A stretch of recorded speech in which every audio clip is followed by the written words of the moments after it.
अस्सलामुअलैकुम वरहमतुल्लाहि वबरकातुहू। नाज़रीन इकराम, आज की इस वीडियो में हम बताएंगे आपको कि वज़ू में कितने फ़र्ज़ हैं और कितनी सुन्नतें हैं। और नाज़रीन इकराम, प्रैक्टिकल के तौर पर हम आपको कर के भी बताएंगे और किस तरह से वज़ू करना चाहिए। तो नाज़रीन इकराम, जब आप वज़ू करने के लिए जाएं तो पहले बिस्मिल्लाह शरीफ पढ़ लें। वज़ू के शुरू में बिस्मिल्लाह शरीफ पढ़ना ये सुन्नत है। और उसके बाद में फिर जब आप वज़ू करने के लिए बैठें तो आप 3 मरतबा अपने गट्टों को धो लें, अपने हाथों को कलाइयों तक धो लें 3 मरतबा। उसके बाद में 3 मरतबा अपनी नाक में पानी चढ़ाएं और नाक के अंदर जो गंदगी वगैरह है उसे साफ़ करने बाएं हाथ की छोटी उंगली डाल करके उसे साफ़ कर लें। उसके बाद में फिर हमें क्या करना है, फिर वज़ू का पहला फ़र्ज़ है अपना चेहरा धोना। चेहरा कहाँ से कहाँ तक धोना है, किस मिक़दार में धोना? तो नाज़रीन इकराम, चेहरा लंबाई के एतबार से बाल उगने की जगह से ठोड़ी के नीचे तक धोना है। ये लंबाई में चेहरा धोना है। और चौड़ाई में एक कान की लो से दूसरे कान की लो तक आपको चेहरा धोना है। ये वज़ू का पहला फ़र्ज़ है। अब दूसरा फ़र्ज़ कौन सा है वज़ू का? दूसरा फ़र्ज़ है अपने दोनों हाथों को कोहनियों समेत धोना। ये यहाँ तक होती हैं कोहनी, लेकिन ये कोहनियों समेत धोना है। कोहनी उसमें दाखिल है, कोहनी से थोड़ी ऊपर तक धोना है। तभी इसे बोलते हैं कोहनियों समेत। तो ये हो गया कोहनियों समेत। ये दोनों हाथ धो लिया आपने। इसके बाद में हमें तीसरा फ़र्ज़ है वज़ू का चौथाई सर का मसा करना। तो मसा कैसे करना है, चौथाई सर कहाँ होता है और कैसे मसा करना है? तो नाज़रीन इकराम, ध्यान से देखिएगा आप तवज्जो से। अक्सर हमारे मोमिन भाई इस मसह के अंदर ही गलतियाँ करते हैं। उनसे मसा करना नहीं आता। कुछ हमारे इस्लामी भाई पानी हाथ में लेते हैं और उसे इस तरह से चूमते हैं, आँखों पर लगाते हैं और बस ख़त्म कर लेते हैं। तो नाज़रीन इकराम, मैं टोपी उतार लेता हूँ, मैं आपको बताऊँ मसा किस तरह से करते हैं। तो नाज़रीन इकराम, पहले आप अपने दोनों हाथों में पानी लें। पानी लेने के बाद में ये जो दोनों हाथ हैं, दोनों हाथों की ये दोनों शहादत वाली उँगली, कलमे वाली उँगली छोड़ करके इन तीनों उँगलियों को आपस में मिला लें, टच कर लें।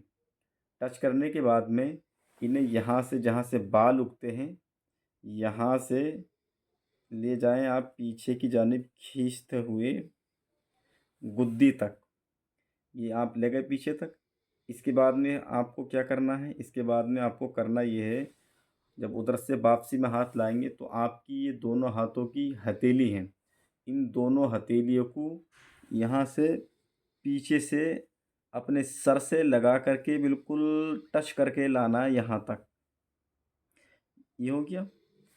अब आपकी ये दो उंगली, कलमे वाली उंगलियां बची, इनसे क्या करना है, इनसे आपको अपने कानों में खिलाल करना है अंदर से।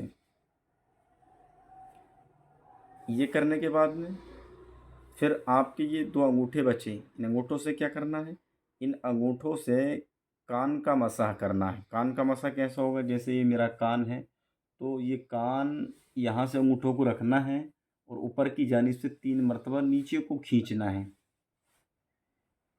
ये कान का मसाह हो गया। इसके बाद में अब हमारा एक चीज़ और बाकी बची। ये जो हमारे दोनों हाथों की पुश्त हैं, ये जो उंगलियां हैं, इनकी जो पुश्त है, तो इन्हें जो है गर्दन का मसा करना है 3 मरतबा। इस तरह से गर्दन का मसा करना है। ये गर्दन का मसा हो गया। उसके बाद में वज़ू का चौथा फ़र्ज़ है अपने दोनों पैरों को टखनों समेत धोना। नाज़रीन इकराम, कुछ हमारे इस्लामी भाई पैरों को पैर पैर धो लेते हैं, उन्हें टखने तक नहीं धोते, बल्कि जहाँ से ये हड्डी होती है टखने की, यहाँ तक तीनों पैरों को धोना है।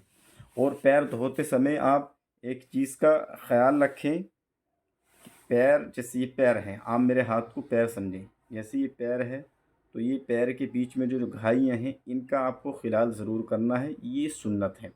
खिलाल कैसे करना है, जब आप दाहिने पैर का खिलाल करेंगे तो ये बाएं हाथ की जो सबसे छोटी उंगली है, इससे आप खिलाल करेंगे इस तरह से, और चार उंगलियों में ये खिलाल करना है। ٹھیک ہے؟ اس کے بعد میں آپ بائیں پیر کی انگلیوں میں خلال کریں گے، تو بائیں پیر کی انگلیوں میں اسی انگلی سے خلال کریں گے، لیکن انگوٹھے کی سائڈ میں جو انگوٹھے کی سائڈ سے کرنا شروع کریں گے اور چاروں انگلیوں میں اس طرح سے ہی خلال کریں گے۔ تو ناظرین اکرام، امید کرتا ہوں کہ آپ تمامی حضرات اس وضو کے طریقے کو سمجھ گئے ہوں گے۔ السلام علیکم ورحمۃ اللہ وبرکاتہ۔